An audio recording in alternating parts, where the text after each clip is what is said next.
ప్రస్తుతం రెండు తెలుగు రాష్ట్రాలతో పాటు దేశవ్యాప్తంగా దేవర ఫీవర్ నడుస్తుంది. రిలీజ్ టైం దగ్గర పడుతున్న కొద్దీ అంచనాలు అంతకంతకు పెరుగుతున్నాయి. గత ఆదివారం నాడు గ్రాండ్గా దేవర ప్రీ రిలీజ్ ఈవెంట్ నిర్వహించడానికి మేకర్స్ అన్ని ఏర్పాట్లు చేశారు. కానీ క్లోజ్డ్ ఆడిటోరియం కావడం, ఊహించిన దానికంటే తారక్ అభిమానులు పోటెత్తడంతో ఫంక్షన్ దగ్గర యుద్ధ వాతావరణం నెలకొంది. కొందరినే లోపలికి పంపివ్వడంతో మిగతా ఫ్యాన్స్ పోలీసులతో వాగ్వాదానికి దిగారు. దాంతో పరిస్థితి చేదాటిపోతుందని గ్రహించిన అధికారులు మేకర్స్ ప్రీ రిలీజ్ ఈవెంట్ను వాయిదా వేస్తున్నట్లు ప్రకటించారు. దాంతో తారక్ అభిమానులు తీవ్ర నిరాశకు గురయ్యారు.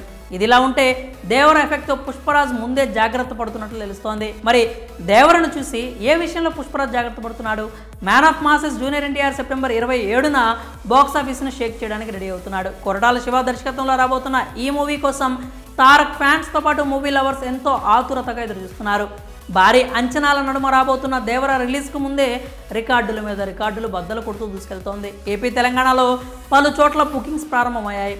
ప్రసాద్ ఐమాక్స్లో అయితే నిమిషాల్లోనే టికెట్స్ అన్ని హాట్ కేకుల్లో అమ్ముడుపోయాయి. కాగా ప్రీ రిలీజ్ ఈవెంట్ రద్దు కావడంతో ఫ్యాన్స్ తీవ్ర నిరాశలో ఉన్నారు. ఇక దేవర ప్రీ రిలీజ్ ఈవెంట్ రద్దు ఎఫెక్ట్తో ముందే మేల్కొంటున్నాడు పుష్ప 2 మేకర్స్.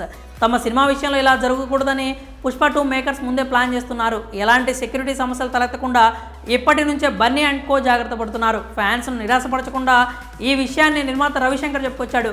కాగా ప్రస్తుతం శరవేగంగా షూటింగ్ జరుపుకుంటున్న పుష్ప 2 డిసెంబర్ 6న ప్రేక్షకుల ముందుకు రాబోతోంది.